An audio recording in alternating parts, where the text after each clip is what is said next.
I'm Donna Scopper, Senior Minister of Judson Memorial Church in New York City, and I want to tell you about something really important that happened to me around Advent about 2 years ago. I have a little country place upstate New York. It's right on the Appalachian Trail, and those of you who know the trail know that it is marked by white blazes. So it was late. It gets dark early in November. It was the day before Advent was to begin, and I decided to go for a little hike on the trail, knowing I'd get back before dark. And I took Kofi, my then 12-year-old golden retriever, with me. Kofi's now 14. He's really sick, so it's especially meaningful to me to be able to tell you this story about his understanding that day. Well, you know, in November, the paths are all filled with leaves. And so we walked for about half an hour. It got to be 4:30. It was dark. And I realized I wasn't on the path anymore. Kept looking for the white blazes and looking for the white blazes. And, of course, the more lost you get, the more lost you get. So I knew I was going the wrong way. And I thought, I'm in the woods, and it's getting dark. And I wasn't too scared, but I was getting annoyed at myself and thought, well, how long is this going to take? And all of a sudden, I felt Kofi's nose nudging me in the back of my knee. And I said, what is it with you? Now you're getting uptight because I'm uptight. And all of a sudden, I realized he was telling me where the trail was. And his nose nudged us back on the trail. And a couple of minutes later, there was a white blaze, and next thing you knew, we were home. And it reminds me so much of what Advent means to me. It's a time of preparation, of knowing maybe you've gotten off the trail, because most of us do, quite a bit, and realizing, oh, I have another chance to get back on the trail. So my dog Kofi was an Advent calendar for me. He was an Advent candle. He was a way of saying, come on, look up over here, get back on the right trail for your life, and go on home. So that's my Advent dog appreciation story for you for today. Hi, welcome to Darkwood Brew, where ancient Christian mystical practice is blended with modern interactive web technology, jazz, arts, biblical scholarship, and, well, you never know exactly what's going to happen at Darkwood Brew. In fact, our regularly scheduled guest, Donna Scopper, is unable to join us tonight. That's the first surprise. But coming to us in 140 characters or less is Jana Riess, author of the Twible, the entire Bible, every chapter of it tweeted in 140 characters or less. What happens when you have to summarize a whole chapter in 140 characters? Well, we'll find out tonight from Jana, and also we'll be taking up Donna in her challenge, asking what are those nudges that you look for when you're off the path? How do you find your own path and stay on it? But before we go any further, let's invite the band to take us into another episode of Darkwood Brew.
Thank you.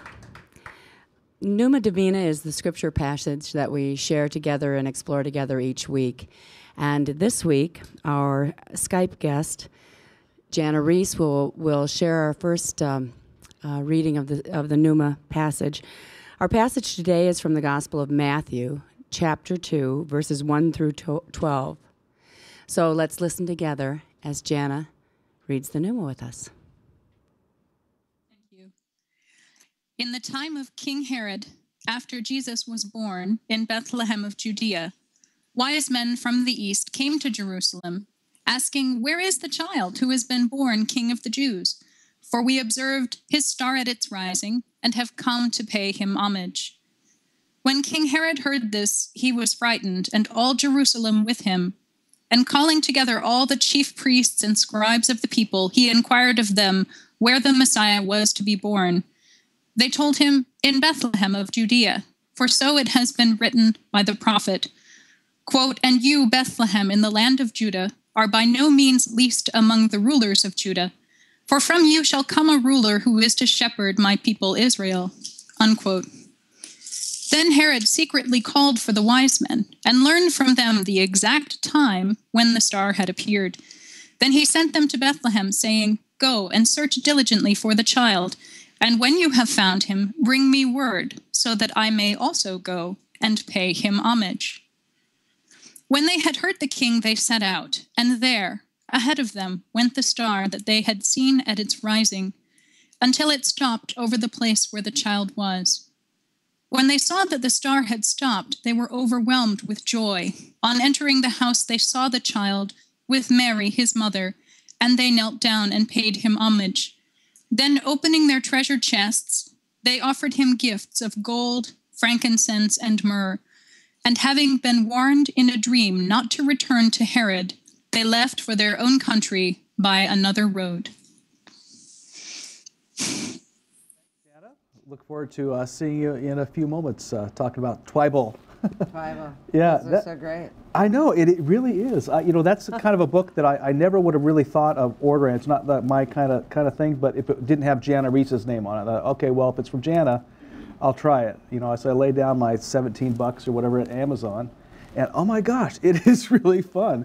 It is fun. Yeah, she has a lot. There's a lot of biblical scholarship actually that's behind it. It's refreshing to see reflected in those pages, and to be able to actually find summaries in 140 characters. That's not easy to do. Yeah, it's a tricky thing. I would think it'd take a lot of skill to be able to get all that down. Not water it down, but get it all down to that amount. Yeah, that's a good way to put it. It's not watering down. It's just it kind of puts it in another light, and really does a pretty surprising job of summarizing some of those passages, and it's funnier than all get out. It is. That's what's so great about it. Is the pictures and stuff that go with it are really hysterical. Yeah, we'll be featuring a number of those tweets tonight when Jana comes back with us.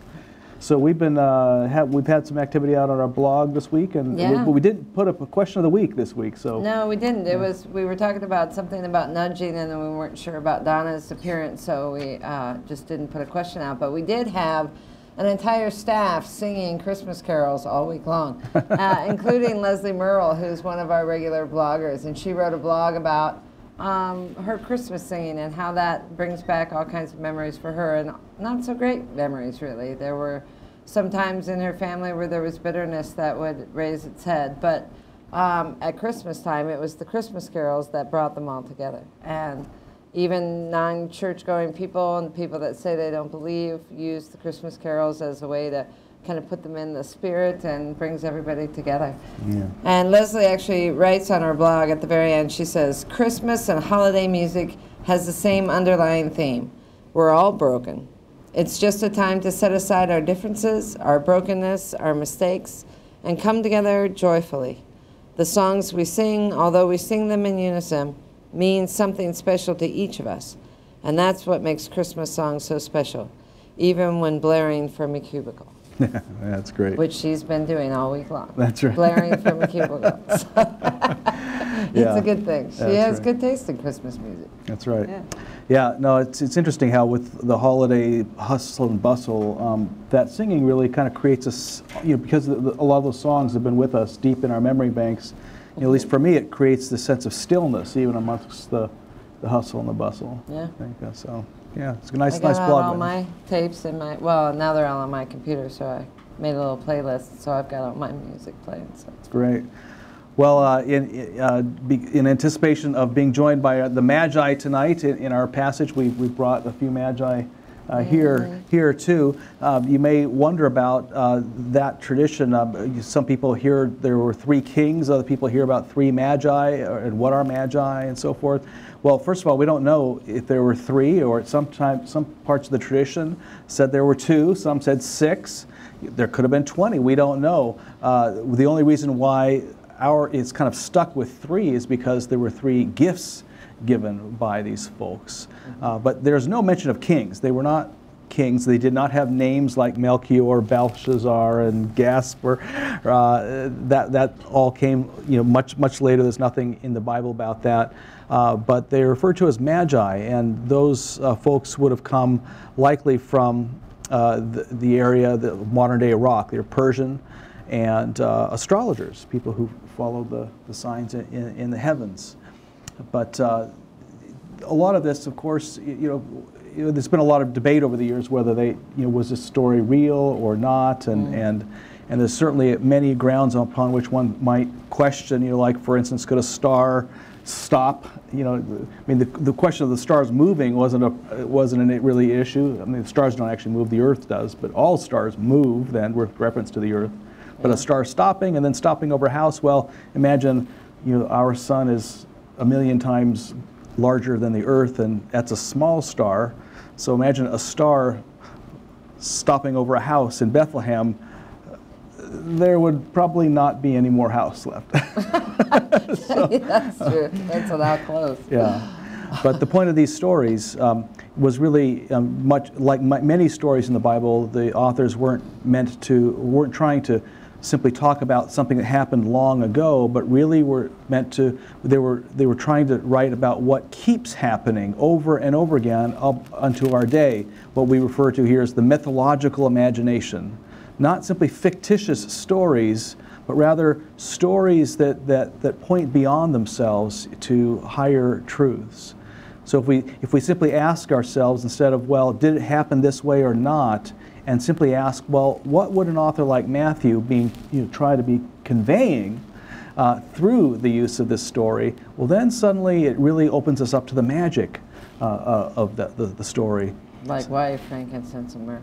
Yeah, exactly. Like why frankincense, gold, and myrrh. In fact, let's just take a moment before we move on to Jana, because we're not going to be really talking about the gifts with her, but let's talk about those gifts of the Magi. There's gold, frankincense, and myrrh.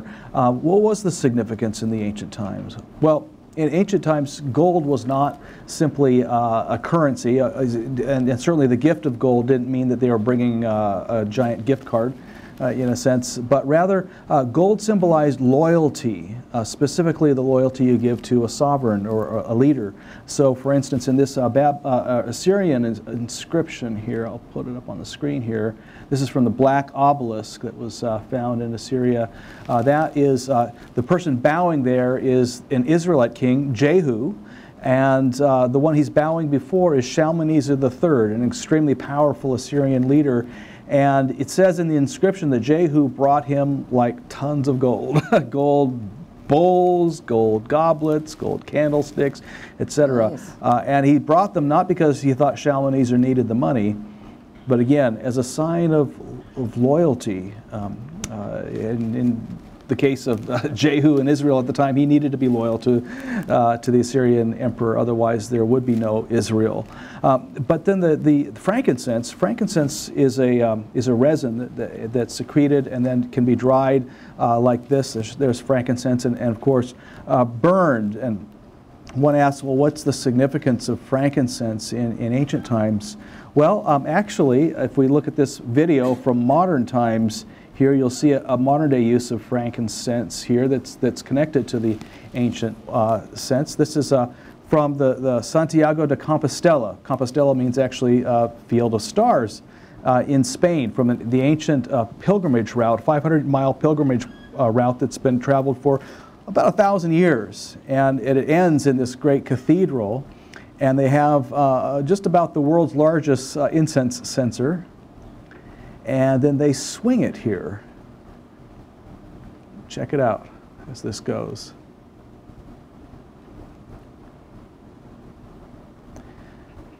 frankincense in ancient times represented the presence of God, the kingdom of heaven in our midst. It represented joy, the joyous side of God's presence. In fact, in ancient Israel, it was literally illegal to use frankincense as a sin offering. And I love this swing here. You know, it just to me represents the joyful presence, and it's meant to literally be for everyone there. That's pretty impressive. Yeah. So frankincense, think about it as the kingdom, the heaven in the now, the presence of God. But then there's myrrh, and we heard a little joking about myrrh as a cheap gift, but myrrh was hardly a cheap gift in ancient times. In fact, it was literally worth its weight in gold. Sometimes it was worth even more than gold. Myrrh was also a sap or resin that was secreted by this bush here, and it could be used. It could be dried and burned as incense, but it could be used as oil. We find it today even in soap. But the reason why it was so expensive was because myrrh has a natural antiseptic quality, and of course in ancient times, where before hospitals and antibiotics and such, where a wound could really develop into something quite serious if you didn't kill the bacteria in it. This was very important. In fact, myrrh was likely the balm of Gilead. When they say there is a balm in Gilead, that's the myrrh plant. And so, but myrrh then, because of its antiseptic qualities, was also used for embalming bodies. So when we have the women going to the tomb, Jesus' tomb, that was myrrh they were bringing. It's actually a nice gift for a newborn baby, for a mom of a newborn baby. On the antiseptic side too, but probably Matthew is using it to represent that we give our loyalty, i.e. the gold, to the one who can bring heaven and our struggles together, where we can find heaven in the heart of our struggles, not merely in the absence. This is the one for whom frankincense and myrrh go together as one, both as gifts.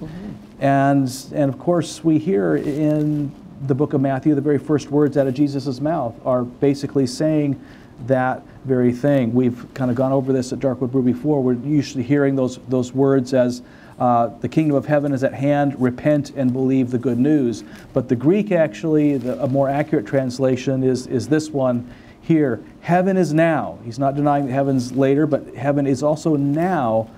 Change your whole way of thinking. Metanoia, what we normally translate as repent, literally means change, a complete change of thought. Change your whole way of thinking and believe the good news.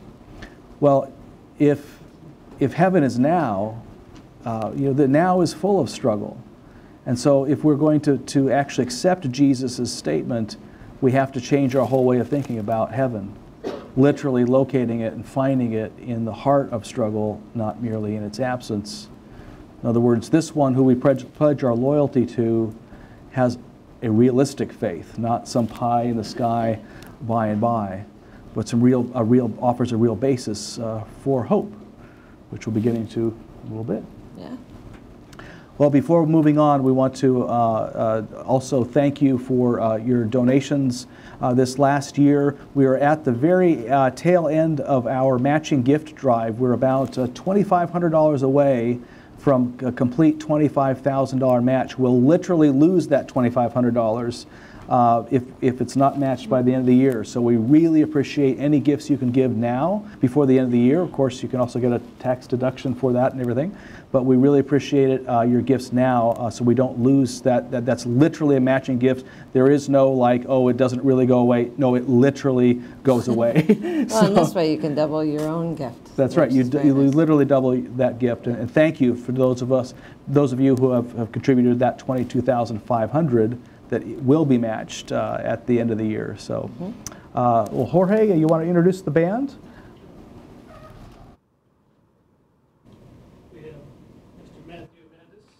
You can hear me.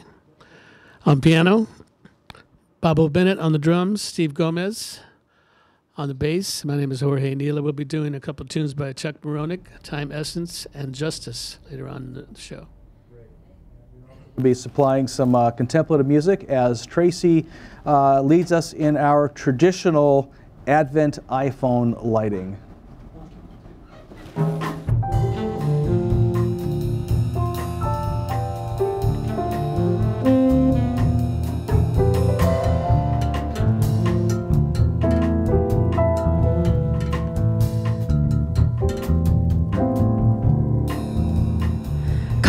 your unbended knee.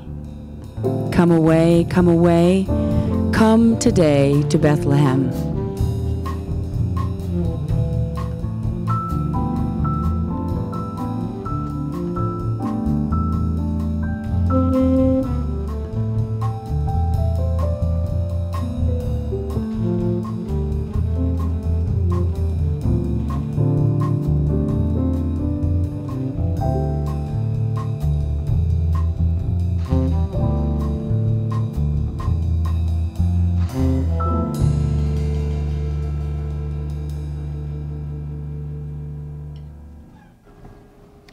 Thanks, guys.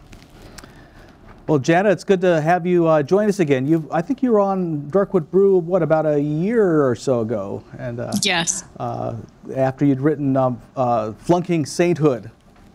Yes, thank you so much for having me back. I had such a great time last time, and I'm thrilled to be back.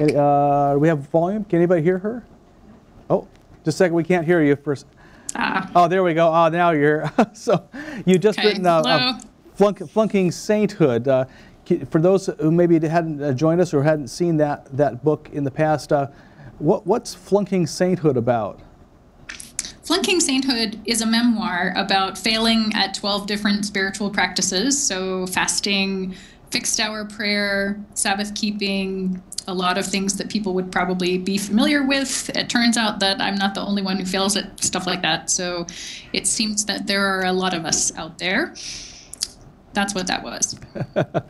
Great, and you call yourself a progressive Mormon. Now, I've heard the word progressive and Mormon, but I rarely have heard those two in the same breath. What is a progressive Mormon? Yeah, is your brain exploding? Does that mean that you went and saw the Book of Mormon and you liked it, or what? Yeah, I actually loved the musical. Is that what you mean? Yes, the musical? Yes. Yeah, I thought it was wonderful. I actually saw it when it was still in previews, before it opened on Broadway, and blogged about that. It was quite a treat to get to see it first, one of the first. So progressive Mormonism, yes, it's out there. I was joking with somebody that I call myself emergent, which is like being emergent Mormon. And they said, oh, are there a lot of you? And I said, well, there's me, and there's also me. But actually, it's larger than you would think in terms of what's going on. It's been a very exciting time to be a Latter-day Saint. I think, as with many other kinds of hierarchical structures, the internet has had, I wouldn't say a flattening effect, but certainly a softening effect. And a lot of people and groups are springing up, podcasts, blogs, websites, that are meeting the needs of people who might not have those same needs met at church, or helping them with questions that they don't feel comfortable talking about at church. Yeah. I love what you guys are doing. I wish we had something like this, live worship. As far as I know, we don't, but that would be great.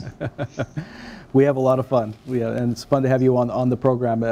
And now your latest book, The Twible, we were just referring to that, of course, earlier. But what inspired you to tweet the entire Bible in 140 words or less?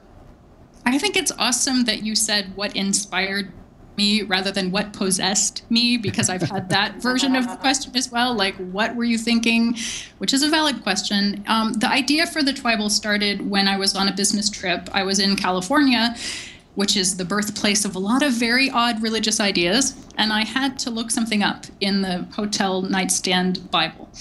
And I found the piece of information that I was looking for, and then I was just kind of struck by all of the parts of the Bible that I wasn't very familiar with, or even probably had never read. Certainly didn't remember reading some of the minor prophets. You know, you put a gun to my head and said, what's the book of Habakkuk about? I would not have been able to tell you, or Obadiah, many of these things, and yet they're part of the canon. They're part of Scripture.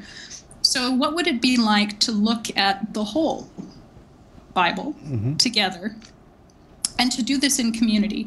I had gotten on Twitter not too much before this, maybe less than a year before that, and I'd been following several different people who were doing interesting things on Twitter, like someone who was writing a novel on Twitter and getting feedback on the novel as it was being created, and someone else, a professor I know, who was tweeting out the world religions. So teaching people about what does Buddhism mean, what is Taoism on Twitter.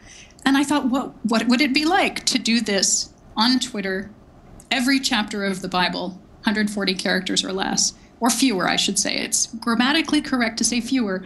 The Twible says less. And so you're talking about over 1,000 chapters then over the course of what, 3 years or so? Then? Yes. So it turns out that there are 1,189 chapters of the Bible, which nobody told me before I started.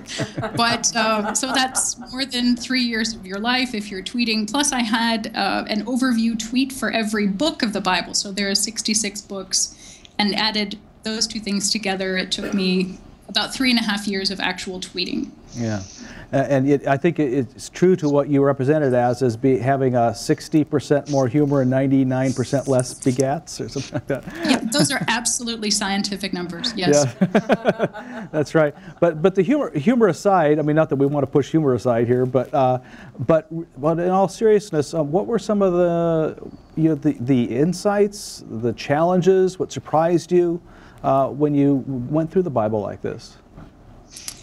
Well, I think my biggest surprise overall was that the Bible does cohere as a story.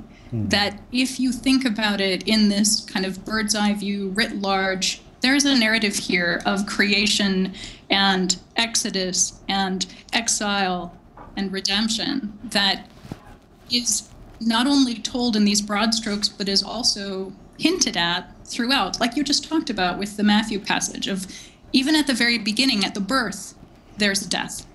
And so as I was looking at the whole Bible, I was seeing these themes replayed over and over again through the wonderfully flawed and human characters that we're dealing with here. And I think recognizing how very human they were actually makes me appreciate and love them so much more, knowing that they were people who had flaws, sometimes very deep flaws, who had anger, frustrations, passion, all of those very human qualities, and yet also this transcendent part of them, this openness to God and what God would have them do. I think that's far more beautiful to me than making idols of these people and putting them on a pedestal and pretending that they're not human beings. Yeah, it seems like we do that so often. We're so we always want our heroes to have like zero blemishes, and yet that's exactly the opposite kind of hero that the Bible has. The Bible really doesn't try to seem, I mean, there are times where it seems to kind of put a nice spin on things, like Luke tends to put a nice spin on some of Paul's activities in the book of Acts when Paul himself says, well, it was kind of hard here. But yes, by and large, the Bible just does not shy away from blemishes, and even of its highest heroes. Even Matthew, I mean, we just went over last week the genealogy and how Jesus, he's got 4 women in Jesus's family line, which was unusual. And you look at their stories, well, pretty racy stories. But then he also uses that to really kind of put a finger on David, who's the central character in the whole genealogy. Says he married the wife of Uriah. He didn't marry Bathsheba. He refers to her as the wife of Uriah. In other words, David, the adulterer, murderer. Right. It's like, whoa, not much cleanup to that lost. Story. Yeah. Right. Yeah. So what was the hardest or most challenging book of the Bible to tweet, and what was, maybe from a tweeter perspective, what was your favorite book? I was surprised to find that the book of Psalms was the most challenging because it's my favorite book of the Bible. I was looking forward to, getting through the history and everything so we could get to this beautiful poetry. And then I got there and, wow, first of all, the Psalms are very long. That was 5 months of my life, when you have 150 Psalms and you're doing this every day, a chapter a day. But even beyond the length of the Psalms, because they fall into these categories, you have your Psalms of lament and your Psalms of praise, and you have your Psalms where you're wishing that your enemies' testicles would just fall off their bodies. There are only so many ways that you can differentiate within each genre of Psalm. Yeah. And so trying to find ways to be entertaining and also respectful within each genre, I think that was challenging. And as far as your other part of your question about what was maybe the most surprisingly wonderful thing to tweet. I would say the book of Job, hands down. I loved tweeting Job. And part of that was just because so much of the Bible it's this huge story with tons of characters. And Job narrows it all down. It's like a living room, independent film drama where everything happens on this one guy's estate or former estate. And it's a very interior kind of story focusing on his journey. And so it was much easier to encapsulate in this very prescribed form on Twitter because the story itself had narrowed down. I loved Job. And it also happened that I was tweeting Job when a family member was in the hospital. And so from a personal standpoint, the questions that I was asking at that time in my life were the same questions that Job was asking. So it was very helpful and affirming for me to see those in the canon. Yeah. Well, I want to give you a chance to kind of take us through the Bible in tweets, but since you mentioned the book of Job, I read your book of Job in tweets, and I know the one we're going to have one tweet from Job, but it's not this one. I wanted to lift it up because I just thought it was so good. And you use a number of abbreviations, so like God is just simply abbreviated G, and so from chapter 2, Job still won't curse G. So Satan ups the ante by giving Job boils on his skin. Surely now the guy will crack, literally. Oh, that's harsh. It's a groaner. Oh. Well, why don't you take us through your Twible? We're going to just kind of start in Genesis, and we're not going to cover every book, but let's take a look. And I just wanted to also note here that your book right now is, I know I had to lay down $17 for it on Amazon, which is totally worth it, but now you have a special on Kindle, right? Yes, this happens to be exactly at the time. Right now the book is $2.99, I think through tomorrow, and then it goes up to $4.99 for a couple days, and then $6.99. It's called the Kindle Countdown. The Kindle version does not have all of the sidebars of the book, the print book. Okay. It just wasn't looking right with the Kindle format. It does have all of the cartoons. There are 51 excellent cartoons in the book. Those are all in there, but not the sidebars. So just so people don't feel like they're getting schnookered, I wanted to bring that up. No problem. Okay. Well, and how much did you pay Donna Scopper not to be able to appear then, so you could ever? No, just kidding. Nothing. I loved the Golden Retriever story as well, because my dog has just been such a fantastic part of my life. All right, so starting with Genesis. Yeah, let's put that up on the screen if you would in the back. Okay. And you, if you're watching the screen, you may not be able to read the text here, but she's got a larger type in front of you. Okay, let's start Genesis 40. Genesis 40. So this is just a selection of some highlights. Joseph, interprets dreams of cupbearer, early parole, and baker, you're wearing a very red shirt. Chef, you've been chopped. Exodus 20, this is the 10 Commandments, so it's hard to get these in 140 characters. G's top 10, no gods, idols, blasphemy, keep Sabbath holy, and love mom. Don't kill, cheat, steal, lie, or look at Christmas catalogs. Leviticus 20. More people and animals you can't have sex with. Death penalty for you and the cow, though why it's the cow's fault, we can't say. Numbers 27. 5 daughters of Zelophehad want women to inherit land if there's no male heir, or else one will have to marry Mr. Collins. See, that's a Pride and Prejudice joke. If you're a middle-aged woman who watches Masterpiece Theater, you totally get that joke. If not, Job 10. Job says, woe is me, G. I'm hauling your ass to court for abandonment. My life sucks, and it's not my fault. Where's Judge Judy? Psalm 59. G. Don't just kill my enemies. Fight them to the pain. Leave them in anguish, wallowing in freakish misery forever. Ah. That's a Princess Bride reference. Song of Solomon 4. What happened to pickups like, your breasts are like twin gazelles? I mean, really, try it in a pub. I just dare you. Twible, Isaiah 40. Comfort ye my people. Returnees will get heating pads, cocoa, and back rubs. from the same God who sent them to Timbuktu. That's good. Matthew 19. Oh, I got Matthew 40. JC. You know what? I think it might be, there is no Matthew 40. I think that when the meme was created, that's our fault. So when the meme was created, we probably messed that up. JC says it's harder to use rope to thread a needle than for the rich to get to heaven, and we've botched that verse ever since. That's funny. Luke 2. Ma'am, we have no rooms available, but there's a rustic barn out back that is quite charming. The hay is free today. 1 Corinthians 13. Love is patient and kind. It does not get annoyed that this chapter is read at every single wedding. Love bears all. That's right. And that is 1 Corinthians 13, yeah, not 2nd, like it says there. I think I'm just making a little corrections list of corrections to these memes. Galatians 3. You idiot Galatians. What part of saved by grace and not by works did you not understand? Oh, pretty much all of it. That's true. 2 more. Revelation 5. 100 million angels say JC the Lamb is worthy of praise. For what it's worth, they have also endorsed him on LinkedIn.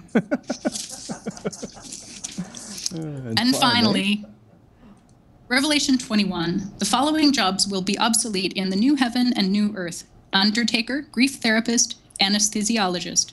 Awesome. Wonderful, wonderful. Well, thank you for sharing us with us your Twible. We're going to go to our Pneuma reading, which will not be abbreviated in 140 characters or less, and then we'll hear our musical feature, and then come back to you talking about the question that Donna Scopper opened up for us. Where do we find those nudges that get us onto our path and going from this Christmas story? So let's hear our Pneuma reading. Matthew, we're going to just simply use a shorter version of what you heard up front in the episode. This will be Matthew 2, verses 6 through 12. We invite you to listen to it, and then you'll also see it come by silently on the screen a second time, and find that word or phrase that sticks in your mind, that you remember. You don't have to know why, but then as perhaps the musical feature plays, just simply turn that word or phrase around. Ask yourself, what is that word or phrase trying to tell me at this point? And if you have some questions or comments if you're online with us now or in the coffee house, if you have a question or comment for Jana, we invite you to offer those when she comes back.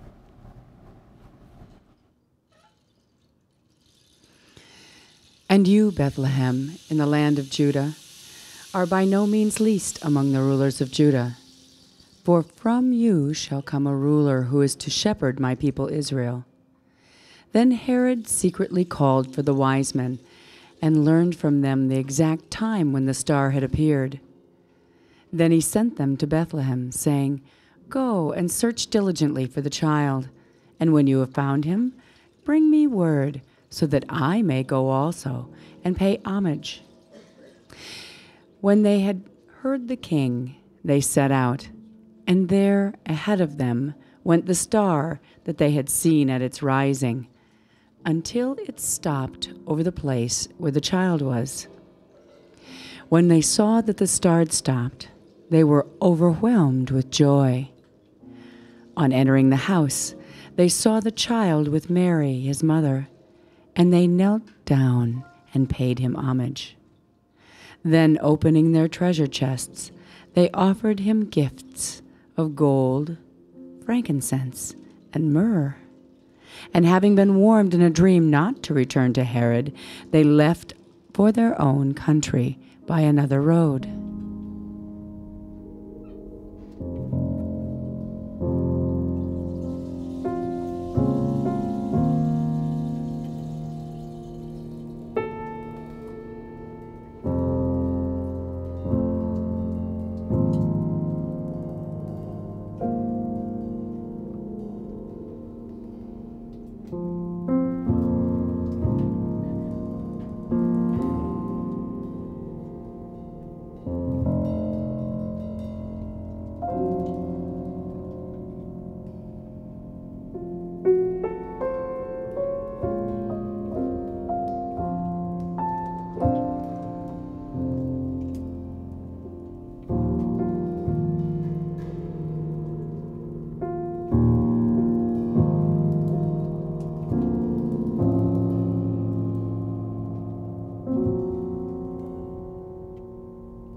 what is that word or phrase that sticks in your mind. Simply let that bounce around inside you as we hear the following music.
Time Essence by Chuck Moronic. Well, Jana, good to have you back with us. In your experience of that Pneuma reading, was there any particular word or phrase that kind of jumped off the page for you? For me, there were two. I think the first was homage, and when I read the passage, that word comes up 3 times. And I have to say that the first time I read it, I thought, wait, is it homage or is it homage? Mm-hmm. And then I thought, you know, if I'm concerned about that, I'm really not probably in a place where I'm able to give it, however it's pronounced. That's right. I mean, the sense of being out of yourself enough to surrender your pride and to really worship Jesus. I think we get glimpses of that, and I hope I will have more glimpses of that, but I don't live there, and I would like to live there more. Yeah, this doesn't seem unfair in a sense, when following your kind of path in life. I mean, the Magi, they had this star. I mean, it was all in the story. Of course, you're perfectly clear. You got the star. Just go this way, this direction, head there, and you'll find where you're supposed to be. But what do we have? How do you find your own path in life? What are some of those nudges, like Donna's dog, that you find that kind of either put you on a path that you've strayed from, or help you find the path to begin with? I think that my first response is often, okay, well, I should check the scriptures, see what the scriptures say. And yet, in this passage, that's exactly what Herod is consulting first. All the scribes, they've got all the texts, they have every prophecy they need. They don't even see the star. It's only when foreigners come who don't know anything, presumably, about this particular set of prophecies or about the significance of Bethlehem in Israelite history or the tribe. They don't know that, but they're paying attention to other signs that these folks are totally oblivious to. And so I think that my default, which is look at the scriptures, is inadequate, because there are so many other ways in this passage where people are receiving guidance from God, whether it's a dream. And also in the early chapters of Matthew, Joseph is receiving dreams. And here we see the Magi who are receiving a dream about going home another way, or trying to follow this natural wonder. Yeah. I'm not so open to that, and I should be, I think. Yeah. Yeah, there seems to be a subtle critique that Matthew is offering to people who would base their lives solely on, or their understanding of Revelation solely on the scriptures, because the very ones who are doing that are completely unaware of the star and the presence of the Messiah. On the other hand, I don't see Matthew simply saying the scriptures are unimportant either, because even the star apparently wasn't enough to actually get them all the way. They actually did need to consult that book as well. So there seems to be both and. It's like, don't make this your only revelation, because God's also written the gospel in the creation. But also don't simply, the creation won't get you there entirely. You need more than that. I wonder if also there's a word that we need the community of others too, even though Herod is not exactly a choice community, as will be proven in the gospel there. They are seeking out others, and Herod actually provides them then with that critical bit of information, despite the fact that he is not, you turn out to be this enemy. He actually provides this critical piece of information, almost a sense that, maybe a subtle message: don't write off even your enemies. Yes, exactly. Exactly. And I think that that's an amazing thing, for there to be this internal critique within the Bible, that truth can come from many places, even from someone like Herod, who is obviously terrified of this new king rising, a competitor, someone that, he has every possible reason to fear. And yet he does guide them, in a sense, to find this king, even if his motives are certainly rather dastardly. Yeah. Well, and on this of all weekends, when we are now mourning the passing of Nelson Mandela, I think that message really is underscored with Mandela's own approach was not to write off, all kinds of people who really had every right to call his enemies, and certainly were referring to him as an enemy. And yet, through finding heaven in the heart of the struggle, not in the absence of the struggle with them, he ended up really changing this, a real whole system that was gravitated against what was to happen. It's pretty amazing. That was a beautiful way of putting it, finding heaven in the heart of the struggle rather than the absence of the struggle. I really like that. Just riffing on Jesus. Great. Yeah. Well, we have a question has surfaced from the coffee house community here, Jana and Tracy. Yeah, we do. We have Jerry here with us this week, who has a question for the two of you. It came up in our small group this week when we've been discussing Advent, and none of us knew the answer. Is there some significance to the 25 days of Advent? And if so, what is it? I mean, why 25 days? As opposed to 140 characters? Or 10, or, yeah. Well, are there always 25 days in Advent? I mean, there are this year because we started on December 1st, but sometimes we begin earlier. I'm hardly an expert in liturgical calendar, so I'm not sure, but... Where's the 25th of December? Yeah. The 25th of December, Christmas is yes. fixed. Christmas is always the... Christmas but that's is always not, fixed. That's not... Advent, actually, that's not always... Advent is the 4 weeks before Christmas, so... Yeah, it starts with a Sunday, so there's always 4 Sundays before Christmas. So you know, my synapses are not closing on that part of my brain that has that information about why Advent is 4 weeks only. Why not 6 weeks or 3 weeks? Darn, you got me stumped on that one. I used to know the answer to that, but I can't claim to remember it now. But I will say, let me put in this you know, as long as we're talking about Advent and Christmas, I always think, you know, Christmas has gotten so commercialized, and the season has so much kind of gotten away from that meaning. I've thought for many years, wouldn't it be wonderful to change the date of the Christian celebration of Christmas? Just slightly, though. Make it December 21st, which would be the day of the winter solstice. And give the society, Santa Claus, and all that hoopla, but really make the winter solstice, when that longest night of the year, the time for telling the story, and just kind of getting off the commercial path and being with friends and family and being about the magic of the story. Anyway, I'm not ready to propose that to all of Christendom, but I have thought about that before. Wouldn't it be wonderful to celebrate? And then the whole earth joins us in celebration as well. Yeah. And you know, it's interesting that you mentioned that, because I've just recently become aware of this phenomenon called the longest night service, which people sometimes hold on the 21st. And it's specifically for the community of people who are grieving a loss. So it's sometimes called a Blue Christmas service. And I lost my mother almost a year ago, and am sort of facing the holidays now for the first time without her.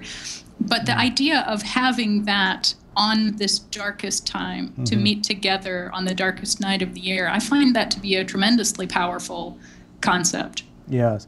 Actually, one of the first Christmas services for Darkwood Brew, actually it was the first, was a Blue Christmas service. I'd love to see that. And yeah, that's up online actually in our extra episodes section, I believe. And that was a very, very meaningful Christmas. And yeah, that's something we will circle back around to at some point. But yeah, very meaningful. Yeah. Well, yeah. For me, the verse that stuck in my mind was that the final verse, having been warned in a dream not to return to Herod, and how dreams, as you yourself mentioned, those can also are kind of lifted up as nudges that kind of put us on our path. I'm reminded of dream experts will tell us that if we are being chased by something, or there's a scary monster appearing in the dream, if we'll have the wherewithal within our dream to turn from our running and face it head on, that it will reveal itself. It will actually become our friend and reveal some gift that it's trying to give us. And I'll be darned if actually there's been rare occasions where I've been able to make that work, be lucid enough to actually be cognizant of what's going on and do that, but it has worked. And I can just imagine the Magi, somebody asleep, just kind of going into the mythological imagination of the story, falling asleep and being chased, and then having that wherewithal, being the Magi were aware of kind of alternate ways of knowing, and turning around and discovering that the chase had been about getting them out, to this alternate path back to their homeland, because Herod has arisen against them. But just a reminder again that if we don't simply write off our enemies, but face our enemies, look them in the eyes, that oftentimes even they become our friends. Even they can offer us gifts that we did not expect.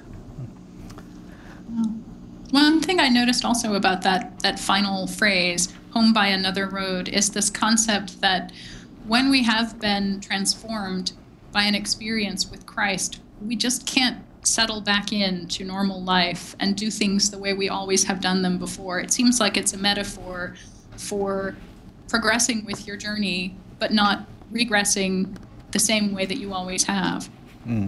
Excellent point, yeah. Well, Jana, it's been great to have you on. Once again, thank you for your flexibility in filling in at the last moment. I was delighted. Yeah, and we look forward to circling back around with you again in the future. Good luck with the Twible. I highly recommend it to our viewers. Thanks. Thank you.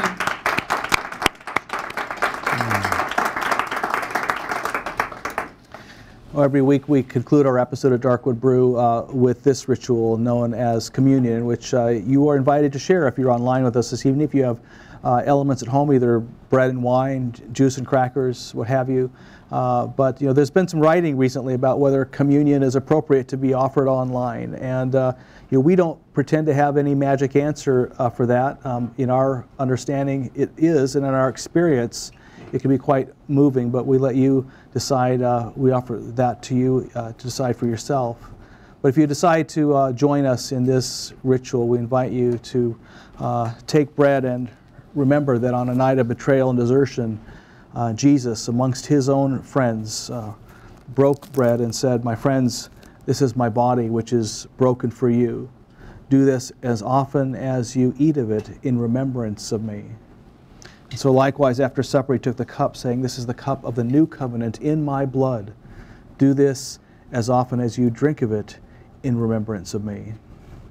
By eating this bread and drinking this cup, we remember Christ's death, we celebrate Christ's resurrection, and we remember that when we ourselves were an enemy of God, God chose in this ritual not to run, but to look us in the eye, to love us, and to open God's arms wide, even at the risk of losing life itself.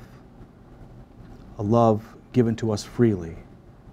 And through this love, this dangerous, courageous love, the world changed. We changed. These are the gifts of God for the people of God. I invite you to join the feast.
thanks for joining us this evening at Darkwood Brew, and look forward to seeing you again next week. Next week's subject, in 140 characters or less, well, we'll be talking to Lillian Daniel, Chicago minister and part of the UCC Still Speaking Writers Group, sharing her thoughts about what it means to be a reasonable, rational, and righteous church. She's got some fun stuff to say, and she's always a delightful guest on Darkwood Brew. Okay. All right. Well, until we see you next week, my friends, may the Spirit of the living God, made known to us most fully in Jesus Christ our Lord, go before you to show you the way, go above you to watch over you, go behind you to push you into places you may not necessarily go yourself, go beneath you to uphold you and uplift you, go beside you to be your constant and strong companion, and dwell within you to remind you that you are surely not alone. You are loved beyond your wildest imagination. And may the fire of God's blessing burn brightly upon you and within you, now and always. Amen.